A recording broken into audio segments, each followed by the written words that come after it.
राधे राधे। जय शनिदेव। आज मैं आप लोगों को शनिदेव व्रत कथा सुनाने जा रही हूँ। एक समय स्वर्गलोक में सबसे बड़ा कौन है के प्रश्न को लेकर के सभी देवी देवताओं में वाद विवाद प्रारंभ हो गया और फिर परस्पर भयंकर युद्ध की स्थिति बन गई। सभी देवता देवराज इंद्र के पास पहुंचे और बोले कि हे देवराज, आपको निर्णय करना होगा कि 9 ग्रहों में सबसे बड़ा कौन है। देवताओं का प्रश्न को सुनकर के देवराज इंद्र उलझन में पड़ गए और कुछ देर सोचने के बाद बोले, हे देवगणों, मैं इस प्रश्न का उत्तर देने में असमर्थ हूँ। पृथ्वी लोक में उज्जैनी नाम की एक नगरी है जिसके राजा विक्रमादित्य हैं। हम राजा विक्रमादित्य के पास चलते हैं क्योंकि वह न्याय करने में अत्यंत लोकप्रिय हैं। उनके सिंहासन में अवश्य ऐसी कोई जादू है कि उस पर बैठकर राजा विक्रमादित्य दूध का दूध और पानी का पानी कर देते हैं। देवराज इंद्र के आदेश पर सभी देवता पृथ्वी लोक में उज्जैनी नगर में पहुंचे। देवताओं के आगमन का समाचार सुनकर के स्वयं राजा विक्रमादित्य ने उनका स्वागत किया। महल में पहुंचकर जब देवताओं ने उनसे अपना प्रश्न पूछा तो राजा विक्रमादित्य भी कुछ देर के लिए परेशान उठे, क्योंकि सभी देवता अपनी अपनी शक्तियों के कारण महान शक्तिशाली थे। किसी को भी छोटा या बड़ा कह देने से उनके क्रोध के प्रकोप से भयंकर हानि पहुंच सकती थी। तभी राजा विक्रमादित्य को एक उपाय सूझा और उन्होंने विभिन्न धातुओं स्वर्ण, रजत, कांसा, तांबा, सीसा, रांगा, जस्ता, अभ्रक व लोहे के 9 आसन बनवाए। धातुओं के गुणों के अनुसार सभी आसनों को एक दूसरे के पीछे रखकर उन्होंने देवताओं को अपने अपने सिंहासन पर बैठने को कहा। सब देवताओं के बैठने के बाद राजा विक्रमादित्य ने कहा कि आपका निर्णय तो स्वयं ही हो गया है। जो सबसे पहले सिंहासन पर विराजमान है वही सबसे बड़ा है। राजा विक्रमादित्य के निर्णय को सुनकर शनि देवता ने सबसे पीछे आसन पर बैठने के कारण अपने को छोटा जानकर क्रोधित होकर के कहा कि हे राजन, तुमने मुझको सबसे पीछे बैठा करके मेरा अपमान किया है। तुम मेरी शक्ति से परिचित नहीं हो। मैं तुम्हारा सर्वनाश कर दूंगा। सूर्य एक राशि पर 1 महीने, चंद्रमा 2.25 महीने, मंगल 1.5 महीने, बुध और शुक्र 1 महीने, बृहस्पति 13 महीने रहते हैं, लेकिन मैं किसी राशि पर 7.5 वर्ष तक रहता हूँ। बड़े बड़े देवताओं को मैंने अपने प्रकोप से पीड़ित किया है। राम को 7.5 के कारण ही वन में जाना पड़ा। रावण को 7.5 के कारण ही युद्ध में मृत्यु का शिकार बनना पड़ा। उसके वंश का सर्वनाश हो गया। हे राजा, अब तुम भी मेरे प्रकोप से नहीं बच पाओगे। राजा विक्रमादित्य शनि देवता के प्रकोप से थोड़ा भयभीत तो हुए, लेकिन उन्होंने मन में विचार किया कि मेरे भाग्य में जो लिखा है वही है, उससे ज्यादा और कुछ भी नहीं होगा। फिर शनि देव के प्रकोप से भयभीत होने की आवश्यकता नहीं है। उसके बाद अन्य ग्रहों के देवता तो प्रसन्नता के साथ वहां से चले गए, लेकिन शनि देव बड़े क्रोध के साथ वहां से विदा हुए। राजा विक्रमादित्य पहले की ही तरह न्याय करते रहे। उनके राज्य में सभी स्त्री पुरुष बहुत आनंद से जीवन यापन कर रहे थे। कुछ दिन ऐसे ही बीत गए। उधर शनिदेव अपने अपमान को भूले नहीं थे। विक्रमादित्य से बदला लेने के लिए एक दिन शनिदेव ने घोड़े के व्यापारी का रूप धारण किया और बहुत से घोड़ों के साथ उज्जैनी नगर में पहुंच गए। राजा विक्रमादित्य ने राज्य में किसी घोड़े के व्यापारी के आने का समाचार सुना तो अपने अश्वपाल को कुछ घोड़े खरीदने के लिए भेजा। अश्वपाल ने वहां जाकर घोड़ों को देखा तो बहुत ही खुश हुआ, लेकिन घोड़े का मूल्य सुनकर उसे बहुत हैरानी हुई। घोड़े बहुत कीमती थे। अश्वपाल ने जब वापस लौटकर इस संबंध में राजा को बताया तो राजा स्वयं जाकर उस सुंदर व शक्तिशाली घोड़े को पसंद किए। घोड़े की चाल देखने के लिए राजा उस घोड़े पर सवार हुए तो वह घोड़ा बिजली की गति से दौड़ पड़ा।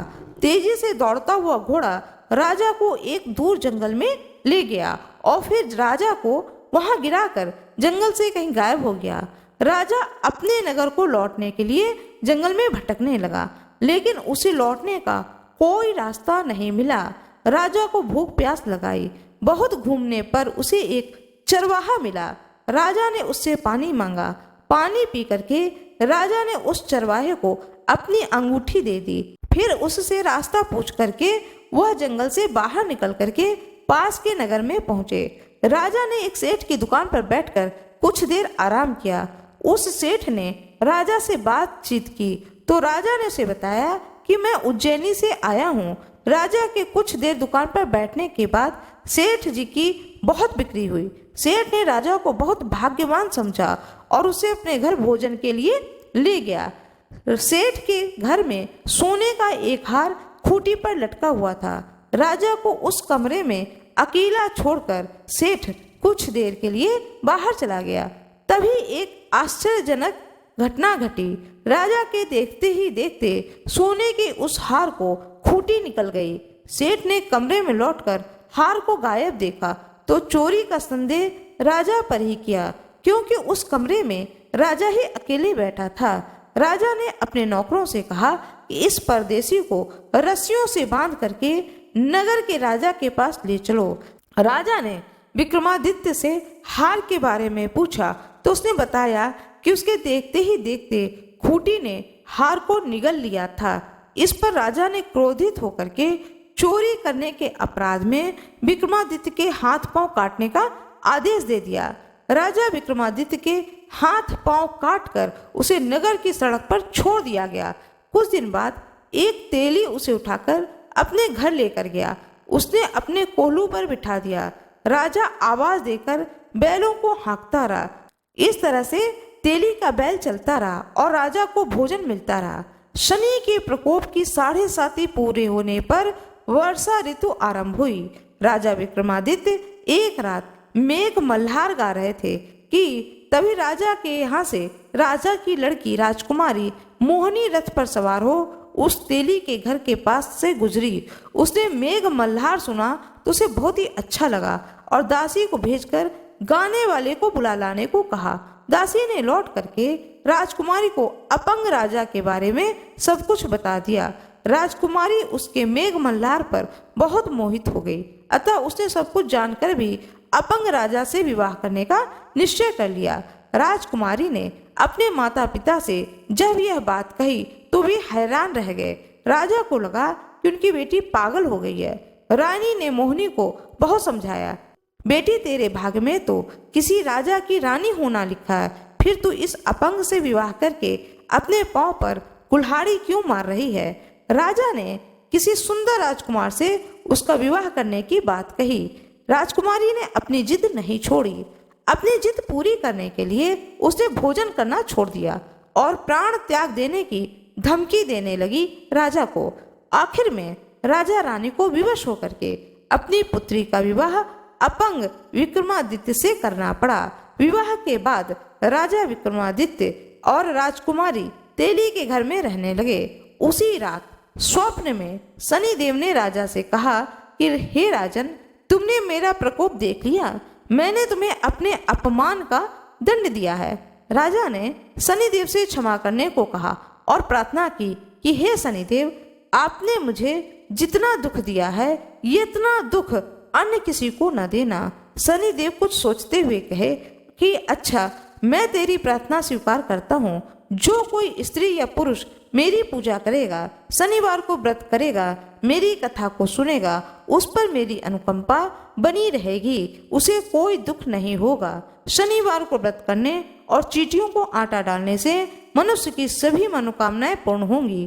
प्रातःकाल राजा विक्रमादित्य की नींद खुली तो अपने हाथ पांव को देख करके राजा विक्रमादित्य बहुत ही खुश हो गए और उन्होंने मन ही मन शनिदेव को प्रणाम किया। राजकुमारी भी राजा के हाथ पांव सही सलामत देखकर आश्चर्य में डूब गई। तब राजा विक्रमादित्य ने अपना परिचय देते हुए शनिदेव के प्रकोप की सारी कहानी कह सुनाई। सेठ को जब इस बात का पता चला तो वह दौड़ता हुआ तेली के घर पहुंचा और राजा विक्रमादित्य के चरणों में गिर करके क्षमा मांगने लगा। राजा ने उसे क्षमा कर दिया, क्योंकि यह सब तो शनिदेव के प्रकोप के कारण हुआ था। सेठ ने राजा को अपने घर ले गया और उन्हें भोजन कराया। भोजन करते समय वहां पर एक आश्चर्यजनक घटना घटी। सबके देखते देखते उस खूंटी ने वह हार उगल दिया। सेठ जी ने अपनी बेटी का विवाह भी राजा के साथ कर दिया और बहुत से स्वर्ण आभूषण धन आदि देकर राजा को विदा किया। अब राजा विक्रमादित्य राजकुमारी मोहिनी और सेठ की बेटी के साथ उज्जैनी नगरी पहुंचे तो नगरवासियों ने हर्ष के साथ में उनका स्वागत किया। उस रात उज्जैनी नगरी में दीप जलाकर लोगों ने दिवाली मनाई। अगले दिन राजा विक्रमादित्य ने पूरे राज्य में घोषणा करवाई कि शनिदेव सब देवों में सर्वश्रेष्ठ हैं। प्रत्येक स्त्री पुरुष शनिवार को उनका व्रत करें और उनकी व्रत कथा को अवश्य सुने।